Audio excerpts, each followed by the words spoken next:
আসসালামু আলাইকুম প্রিয় দর্শক, সাবেক প্রধানমন্ত্রী শেখ হাসিনার বিরুদ্ধে আন্তর্জাতিক অপরাধ ট্রাইব্যুনাল গ্রেফতারি পরোয়ানা জারি করেছে। বৃহস্পতিবার এই পরোয়ানা জারি করা হয়। এই ট্রাইব্যুনাল, এটা কিন্তু আপনি যদি একটু ঠান্ডা মাথায় চিন্তা করেন, এটা কিন্তু শেখ হাসিনা সরকারেরই গঠন করা ট্রাইব্যুনাল।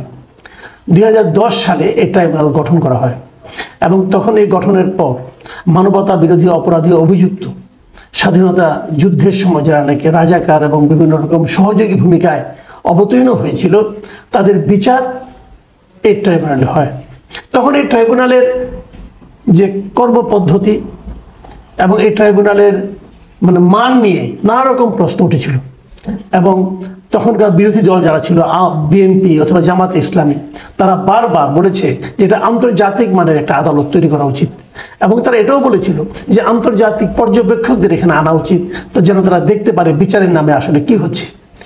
সেসব কথা কানে তোলা হয়নি এবং যথারীতি তারা যাদেরকে মনে করেছে যে তারা মানবতা বিরোধী অপরাধ করেছে, তাদেরকে ধরে ধরে এনে এবং প্রধানত জামাতে ইসলামের নেতৃবৃন্দকে এখানে কিন্তু ফাঁসিতে ঝুলিয়ে দেওয়া হয়েছে। কারো কারো যাবজ্জীবন, গোলাম আজম সাহেবের যাবজ্জীবন কারাদণ্ড হয়েছিল, তারপরে দেলোয়ার হোসেন সাঈদীর যাবজ্জীবন কারাদণ্ড হয়েছিল, ওনারা কারাগারেই মারা গেছেন। এভাবে হয়েছে এবং বিএনপিরও অনেক নেতৃবৃন্দ এখানে কিন্তু অপরাধে দোষী সাব্যস্ত হয়েছেন, মারাও গেছেন, তাদের সাজাও হয়েছে মৃত্যুদণ্ড। সেই ট্রাইব্যুনালে, শেখ হাসিনার তৈরি ট্রাইব্যুনালে এখন শেখ হাসিনার বিচার হবে। এটাকেই বলা হয় যে নিয়তির নির্মম পরিহাস। এবং এই বিচারে উনি কি হাজির হবেন? যাতে হাজির হন তার জন্য গ্রেফতারি পরোয়ানা। এই গ্রেফতারি পরোয়ানা কিভাবে তামিল করা হবে এবং গ্রেফতারি পরোয়ানা দিয়ে এই বিচারক কিন্তু চেঞ্জ হয়েছে, ট্রাইব্যুনালের নতুন করে গঠন করা হয়েছে ট্রাইব্যুনালের বিচারক, এবং নতুন করে গত 15 তারিখে তারা বিচারিক কাজে যোগ দিয়েছে। নতুন চেয়ারম্যান করা হয়েছে বিচারপতি গোলাম মুর্তজা মজুমদারকে। ওনার নেতৃত্বে ট্রাইব্যুনাল পুনর্গঠন হয়েছে এবং সেটা গত 15 তারিখে তারা কাজ শুরু করেছে। 17 তারিখেই তারা হাসিনা সহ অন্যান্য অভিযুক্ত যারা আছে তাদের বিরুদ্ধে গ্রেফতারি পরোয়ানা জারি করেছে। এবং তারা কোথায় আছে? এর মধ্যে ওবায়দুল কাদেরও আছেন, তার বিরুদ্ধে গ্রেফতারি পরোয়ানা আছে এবং অনেকে আছেন। কারণ আপনারা জানেন প্রত্যেকটা মামলা 50 জন 60 জনকে আসামি করা হয়েছে, তাদের সবাই বিরুদ্ধে গ্রেফতারি পরোয়ানা জারি করা হয়েছে। যদি এর মধ্যে কেউ কারো বিরুদ্ধে, অনেক আমরা জেনেছি যে অনেক মামলাতেই কিন্তু শেখ হাসিনাকে আসামি করা হয়েছে এবং অনেককে ইন্টেনশনালি আসামি করা হয়েছে, জাস্ট নাম দিয়ে তাদের ভোগান্তির মধ্যে ফেলে দেওয়ার জন্য আসামি করা হয়েছে। এটা বোঝাই গিয়েছে। তাদেরকেও গ্রেপ্তার করা হবে বলা হয়েছে, তাদেরকেও গ্রেপ্তার করে এখানে আনা হবে। এই জায়গাটা কিন্তু আমি মনে করি আরও সতর্ক হওয়া উচিত ছিল আদালতের। আদালত এটা কীভাবে হ্যান্ডেল করবে আমি জানি না। যাই হোক, তাদেরকে গ্রেপ্তার করে নিয়ে আসতে হবে। কোথায় এখন? তাদেরকে আপনারা গ্রেপ্তার করতে বলেছেন, তাদেরকে গ্রেপ্তার করতে পারবেন? তাদেরকে আনতে পারবেন?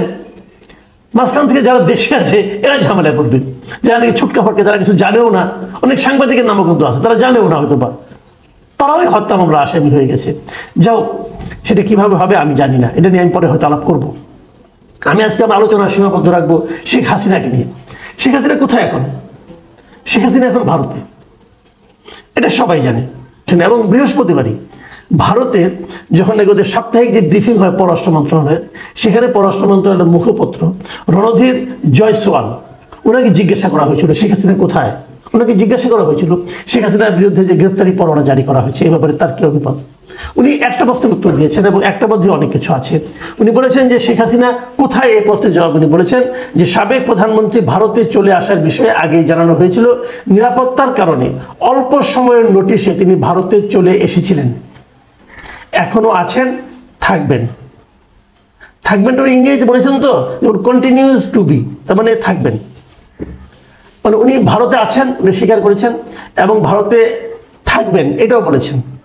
এবং ওনাকে, শেখ হাসিনাকে ওনারা উল্লেখ করেছেন সাবেক প্রধানমন্ত্রী হিসাবে। মাথায় রাখবেন, যদি ভারতে উনি থাকেন তাহলে কিভাবে থাকবেন? ইতিমধ্যে শেখ হাসিনার পাসপোর্ট কিন্তু এই সরকার বাতিল করেছে এবং আমরা জানি ওনাকে ওখানে ট্রাভেল ডকুমেন্ট দেওয়া হয়েছে, এটাকে নিয়ে উনি পৃথিবীর যে কোনো দেশে ভিসার জন্য আবেদন করতে পারবেন এবং যেতে পারবেন। আমি যতটুকু জানি এই মাসেই, হয়তো আগামী 1 সপ্তাহের মধ্যেই আপনারা নিশ্চিত দেখবেন যে উনি ইউরোপের 2-1টা কান্ট্রিতে হয়তো বা যাবেন। যে আবার চলে আসবেন, কিন্তু যাবেন, মানে উনি যে সক্রিয় আছেন হয়তো এটা প্রমাণ করার জন্যই উনি যাবেন, আমার ধারণা, আমি যতটুকু খবর পেয়েছি আর কি, সত্য মিথ্যে বলতে পারবো না। তার মানে ভারত একটা পন্থা, একটা পক্ষ কিন্তু নিয়ে নিয়েছে, ভারত কি করবে সেটা সারা কিন্তু আমাদেরকে একটা ধারণা দিয়েছে। এর বিপরীতে আমাদের পররাষ্ট্র উপদেষ্টা যিনি আছেন তৌহিদ হোসেন সাহেব, তাকে যখন জিজ্ঞাসা করা হয়েছিল, তিনি বলেছেন তাকে গ্রেপ্তারি পরোয়ানার ব্যাপারে জিজ্ঞাসা করা হয়েছিল, যে তাকে তো গ্রেপ্তারি পরোয়ানা দেওয়া হয়েছে। এখন আমরা অবশ্যই প্রয়োজনীয় ব্যবস্থা, দেখুন কথা হলো কিন্তু অস্পষ্ট বলছেন, আমরা অবশ্যই প্রয়োজনীয় ব্যবস্থা নেব। আদালত 1 মাস সময় দিয়েছেন, এই সময়ের মধ্যে তাকে ফেরত আনার জন্য যা যা প্রয়োজন সেটি অবশ্যই আমরা করব। তার মানে ওনাকে ফেরত আনার জন্য এখন আমাদের সরকার অফিসিয়ালি ট্রাই করবে, এটাই স্বাভাবিক। ওনার এই বক্তব্যটা কিন্তু খুবই, মানে এটাই বলবেন, এছাড়া আর কিছু বলার নেই। কারণ গ্রেপ্তারি পরোয়ানা মানে কি? গ্রেপ্তারি পরোয়ানা দেওয়া হয় পুলিশকে, পুলিশকে যে ইন্ডিয়া থেকে গ্রেপ্তার করে আনতে পারবে, অত পারবে না। পুলিশ তখন পররাষ্ট্র মন্ত্রণালয়ের দ্বারস্থ হবে, পররাষ্ট্র মন্ত্রণালয় ওদের পররাষ্ট্র মন্ত্রণালয়কে বলবে যে ওনাকে ফেরত দেন, ওরা বলবে উনি তো আমাদের এখানে রাজনৈতিক আশ্রয় আছেন, কিভাবে ফেরত দিব? তারপরে কি হবে আমি জানি না। তারপরে একটা চুক্তি আমাদের মধ্যে আছে, কিন্তু সেই চুক্তির মধ্যে একটা ক্লজ আছে, সেই চুক্তিতে এটাও বলা হয়েছে যদি বোঝা যায় যে উনি রাজনৈতিক প্রতিহিংসার শিকার, তাহলে নাও পাঠাতে পারে, এই ধরনের একটা ক্লজও কিন্তু আছে। কাজে সেই ক্লজটা ভারত ব্যবহার করবে কিনা বলতে পারছি না, দেখা যাক কি হয়। কিন্তু আমার প্রশ্ন হচ্ছে যে শেখ হাসিনা নিজেও কি চলে আসতে পারেন না? আসলে অসুবিধাটা কি? আমি ওনার কথা থেকে বলছি যে উনি আসবেন কি আসবেন না এটা নিয়ে আমি একটা আলোচনা করি, যে উনি তো নিজেও আসতে পারেন, বলতে পারেন আমি দেশে যাব, আমার দেশে আমি যাব। উনি তো আগেও বলেছেন বহুবার আমি দেশ ছেড়ে পালাবো না, আমি দেশেই থাকবো, তো উনি চলে আসতে পারেন। উনি কিন্তু একসময় তারেক রহমানকে উদ্দেশ্য করে বলতেন যে আপনার বিরুদ্ধে মামলা আছে, আপনি দেশে আসেন, এসে মামলা ফেস করেন, আমাদের বিচার বিভাগ স্বাধীন, এখানে আমরা কোনো রকম হস্তক্ষেপ করি না, আমরা বিচার বিভাগকে স্বাধীন করে দিয়েছি, তো বিচার বিভাগ স্বাধীন। তারেক রহমান তখন কেন আসে না? ওনার একটা যুক্তি ছিল, উনি বলেছেন, ওনার পক্ষ থেকে বলা হয়েছিল যে ওনার বিরুদ্ধে একটা যাবজ্জীবন কারাদণ্ডের একটা রায় আছে, ওনাকে জেলে আনলে পরে সেটা হয়তো আপিলে যাবে, আপিলে যে তার মৃত্যুদণ্ডের রায় তারা আদায় করে নেবে, যেমনটি তারা কাদের মোল্লার ক্ষেত্রে করেছিল, তো আলটিমেটলি তাকে হত্যা করা হবে অথবা জেলখানায় তাকে মেরে ফেলা হতে পারে, এই ধরনের আশঙ্কার কথা উনি বলেছিলেন।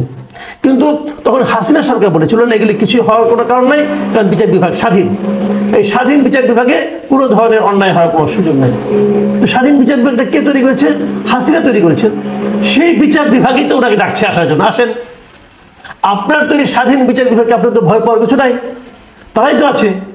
যে লোকগুলিকে ট্রাইব্যুনালের প্রধান বানানো হয়েছে এগুলো তো আপনার বিচার বিভাগের সদস্য ছিল, সমস্যা কোথায়? কিন্তু উনি কি আসবেন? উনি তো আসবেন না, আমার ধারণা উনি আসবেন না। আমার ধারণা উনি ভাববেন যে এই বিচার বিভাগকে উনি হয়তো সরকার নিয়ন্ত্রণ করবে, সরকারের প্রভাব বিস্তার করবে। যদি বিচার বিভাগ স্বাধীন হয় তাহলে কিভাবে প্রভাব বিস্তার করবে? তার মানে আপনি যে স্বাধীনতার কথা বলতেন সেটা আসলে স্বাধীন ছিল না। প্রিয় দর্শক, আপনারা ভাবুন তো ওনার বিরুদ্ধে কি মামলা হয়েছে? ওনার বিরুদ্ধে মামলা হয়েছে যে এই সময়, এই যে জুলাই আগস্টের সময় উনি গণহত্যা করেছেন। গণহত্যা কি হয়নি? জুলাই আগস্টে হয়েছে, কিন্তু পুলিশ নির্বিচারে মানুষকে গুলি করে মেরেছে। কারা দেশে মেরেছে?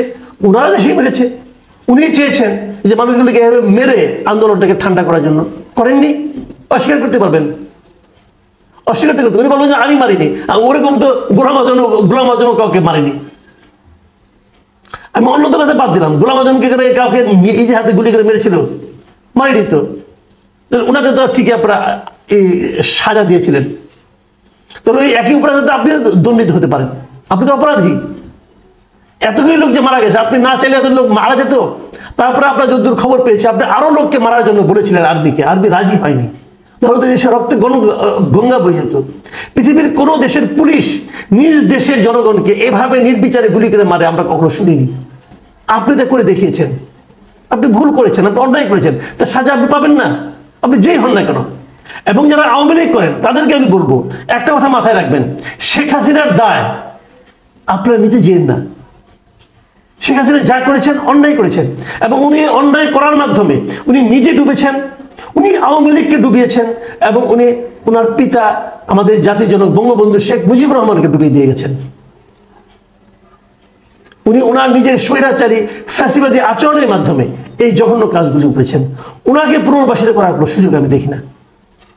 আওয়ামী লীগ আবার ফিরে আসতে পারে, কিন্তু আওয়ামী লীগ সেটা নতুন নেতৃত্বের মাধ্যমে আসবে। শেখ হাসিনাকে নিয়ে আসা সম্ভব না।